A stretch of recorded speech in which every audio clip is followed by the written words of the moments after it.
welcome to another edition of What the Fuck, happening to the YouTube atheist community. And I did Google Plus last night. Sorry. Navigate the... How come I'm always on the wrong path? There's a reason for that, I suppose. Metaphorically. Yeah, anyway. The not well traveled, call it that, rather than wrong. Anyway, am I recording? I believe so. Okay, so last night, yeah, really quite, moved right along, as they say, as I say. So it really wasn't too bad.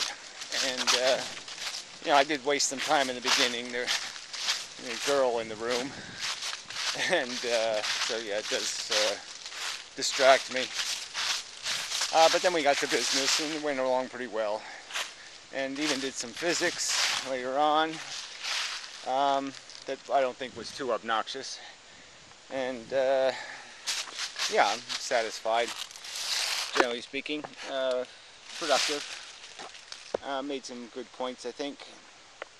Made them concisely and firmly and such. Yeah.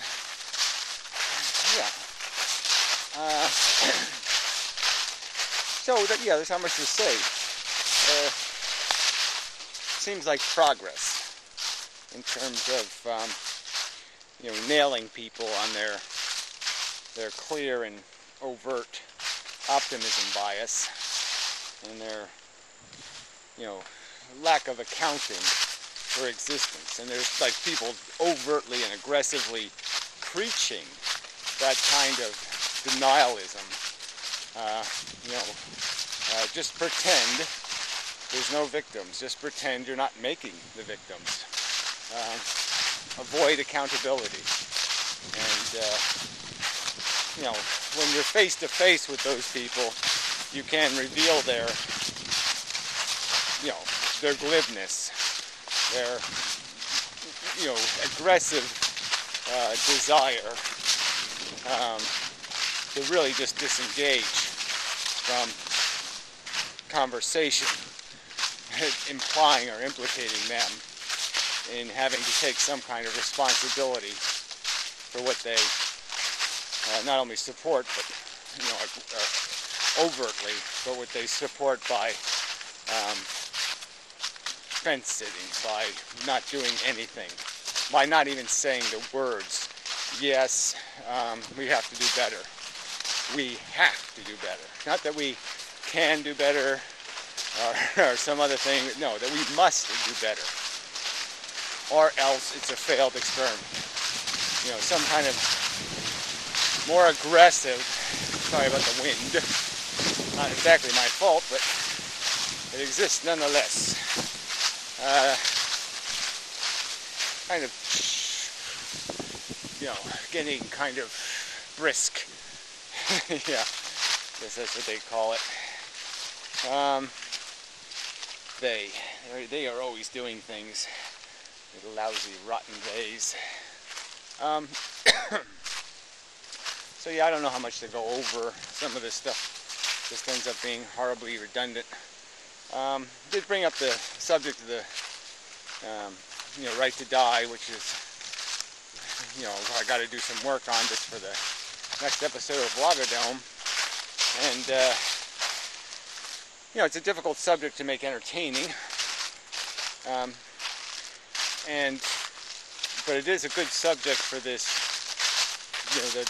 making the distinction between really principled, hard logic and the mushy logic we tend to apply just because we want to root for the underdog. We have a reflex of, oh gee, can't we somehow make that work?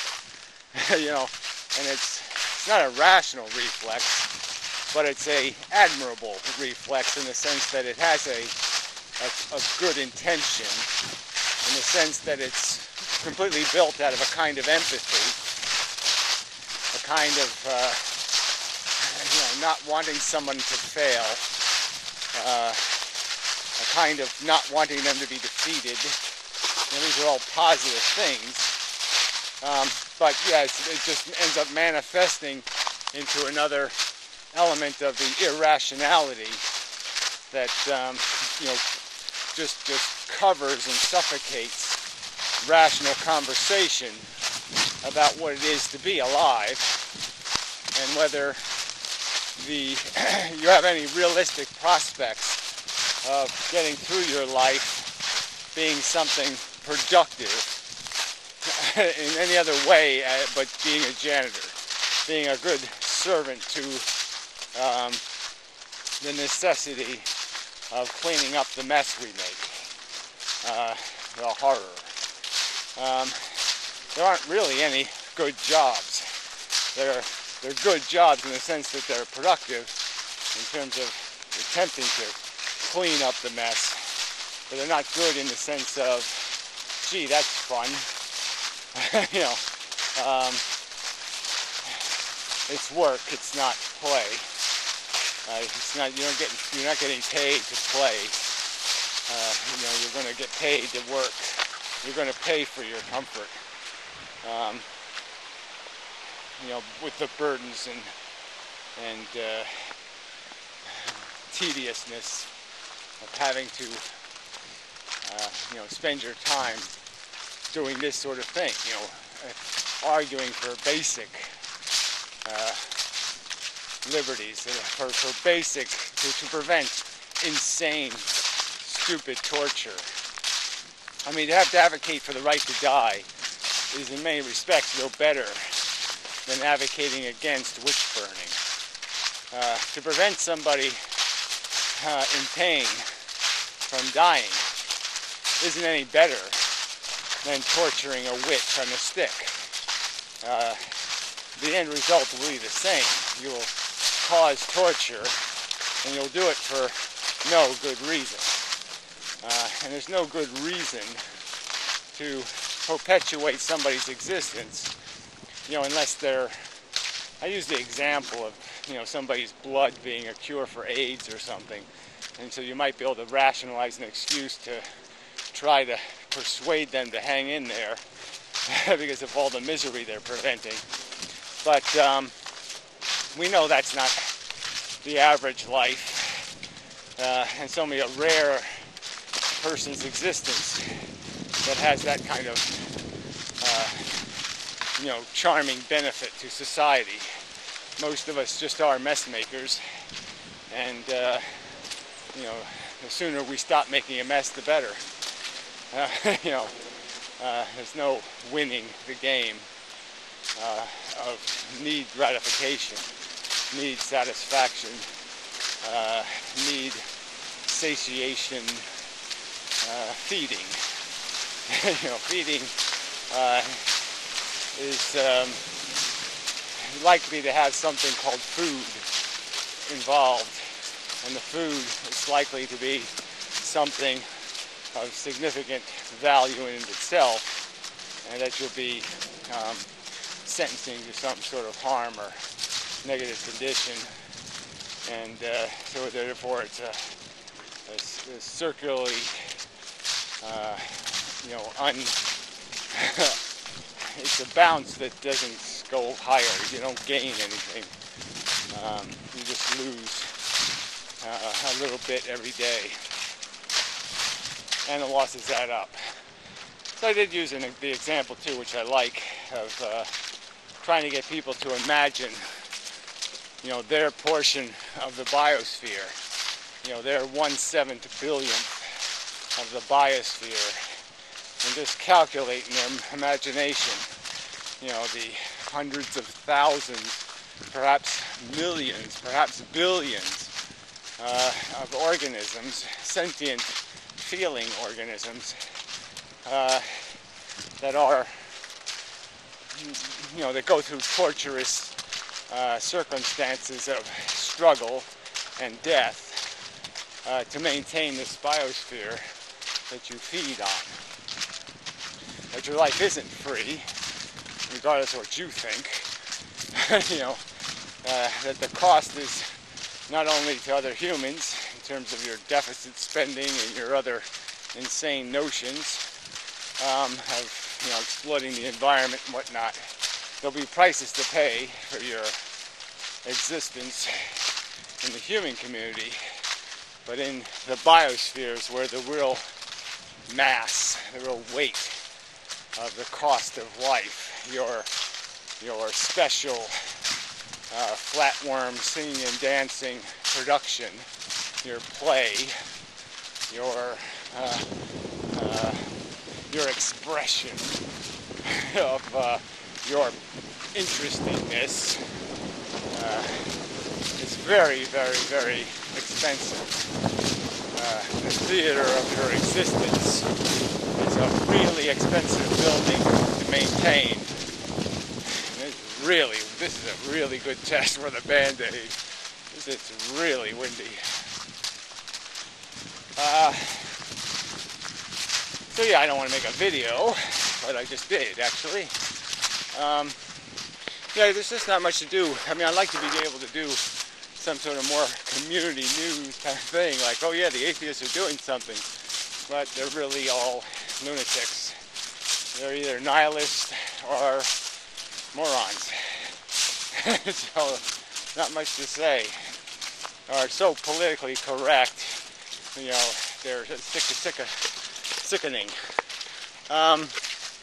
Ghost of the Day in person. Ghost of the Day in person. She did make another video about the cognitive distractions. That is the price you pay for having to take medications to make life consumable. So you're not always hysterically overreacting, because it's technically, like I said, if you really did, this is kind of like just showing, innocent little monkeys. You show up on planet Earth and, they just bludgeon you with the horror of all the stupidity and all the waste, and you're supposed to just accept all this. Oh yeah, you could die any minute. Oh yeah, you could do this. Oh yeah, that could happen to you anytime. Yeah, your brain could hemorrhage and you'll be convulsing, and you're like, well, what's the monkey supposed to do when it gets this knowledge? Except say, what the fuck? How did you think? Why did you think I want to play a game this fucking wacky? I don't like wacky ball. You play wacky ball. Why'd you invite me? I mean, fuck. It's just, it's just such a. So yeah, so I'm just saying the idea that somebody would be intrinsically or fundamentally unsettled by their existence, I can certainly relate to that. And having some experience with medications and side effects and the bullshit, I can relate to that. But that, yeah, it's just the too bad part of it, is that you do pay a price for a calmer psychology, a more relaxed monkey, because now it's too lazy to do anything. You can't get a passion going. You can't get the ball rolling, kind of a thing.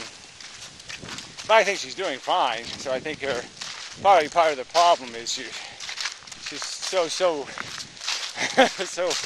I don't know. Maybe when you're too relaxed, you become too focused on everything being neat and tidy and doing everything well, because you're nice and relaxed.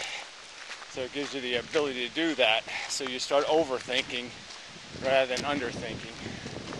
So maybe mechanically she just has to say, do it, and just don't think. Not thinking might be the way to go.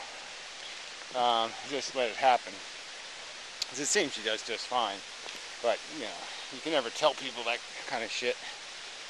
Because they just figure you're lying to make them feel better. And such. Yeah, the wind stopped for a minute. And the crunching stopped. So, that was nice. Nice little peace and quiet moment. Oh, God, I'm not having a great day. These horses are slow as fuck. I'm almost catching up to them. Anyway, you shouldn't be catching up to horses. But anyway. Yeah, so that's enough, I think. Yeah, just whatever. Life is really gnarly at the moment for me here. Lots of weird shit happening, but you know, can't really talk about it. What the hell's walking on the lawn? Weird. Oh, it's maybe leaves. You know, blowing leaves or something. Okay, anyway, so till next time. And such and so forth and whatnot.